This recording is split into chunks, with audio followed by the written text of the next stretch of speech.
شروع اللہ کا نام لے کر جو بڑا مہربان نہایت رحم والا ہے۔ الف لام میم، یہ کتاب یعنی قرآن مجید، اس میں کچھ شک نہیں کہ اللہ کا کلام ہے، پرہیزگاروں کے لیے رہنما ہے جو غیب پر ایمان لاتے اور آداب کے ساتھ نماز پڑھتے اور جو کچھ ہم نے ان کو عطا فرمایا ہے اس میں سے خرچ کرتے ہیں، اور جو کتاب اے پیغمبر تم پر نازل ہوئی اور جو کتابیں تم سے پہلے پیغمبروں پر نازل ہوئیں سب پر ایمان لاتے اور آخرت کا یقین رکھتے ہیں۔ یہی لوگ اپنے پروردگار کی طرف سے آئی ہوئی ہدایت پر ہیں اور یہی لوگ کامیاب ہیں۔ جو لوگ کافر ہیں انہیں تم نصیحت کرو یا نہ کرو ان کے لیے برابر ہے، وہ ایمان نہیں لانے کے۔ اللہ نے ان کے دلوں اور کانوں پر مہر لگا رکھی ہے اور ان کی آنکھوں پر پردہ پڑا ہوا ہے اور ان کے لیے بڑا عذاب تیار ہے۔ اور بعض لوگ ایسے ہیں جو کہتے ہیں کہ ہم اللہ پر اور روز آخر پر ایمان رکھتے ہیں، حالانکہ وہ ایمان نہیں رکھتے۔ یہ اپنے خیال میں اللہ کو اور مومنوں کو دھوکہ دیتے ہیں، مگر حقیقت میں اپنے سوا کسی کو دھوکہ نہیں دیتے اور اس سے بے خبر ہیں۔ ان کے دلوں میں کفر کا مرض تھا، اللہ نے ان کا مرض اور زیادہ کر دیا اور ان کے جھوٹ بولنے کے سبب ان کو دکھ دینے والا عذاب ہوگا۔ اور جب ان سے کہا جاتا ہے کہ زمین میں فساد نہ ڈالو تو کہتے ہیں کہ ہم تو اصلاح کرنے والے ہیں۔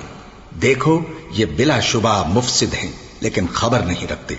اور جب ان سے کہا جاتا ہے کہ جس طرح اور لوگ ایمان لے آئے تم بھی ایمان لے آؤ تو کہتے ہیں بھلا جس طرح بے وقوف ایمان لے آئے ہیں اسی طرح ہم بھی ایمان لے آئیں۔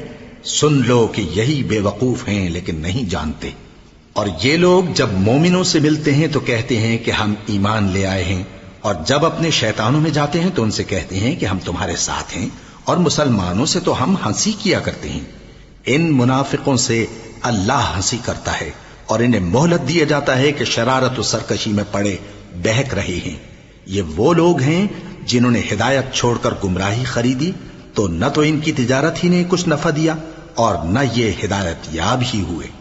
ان کی مثال اس شخص کی سی ہے جس نے شب تاریک میں آگ جلائی، جب آگ نے اس کے ارد گرد کی چیزیں روشن کی تو اللہ نے ان لوگوں کی روشنی زائل کر دی اور ان کو اندھیروں میں چھوڑ دیا کہ کچھ نہیں دیکھتے۔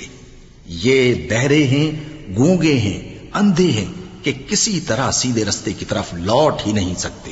یا ان کی مثال میں کسی ہے کہ آسمان سے برس رہا ہو اور اس میں اندھیرے پر اندھیرا چھا رہا ہو اور بادل گرج رہا ہو اور بجلی کوند رہی ہو تو یہ کڑک سے ڈر کر موت کے خوف سے کانوں میں انگلیاں دے لے۔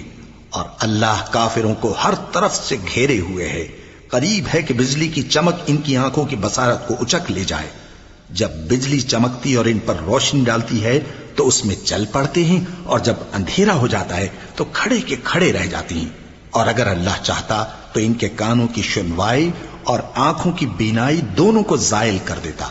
بلا شبہ اللہ ہر چیز پر قادر ہے۔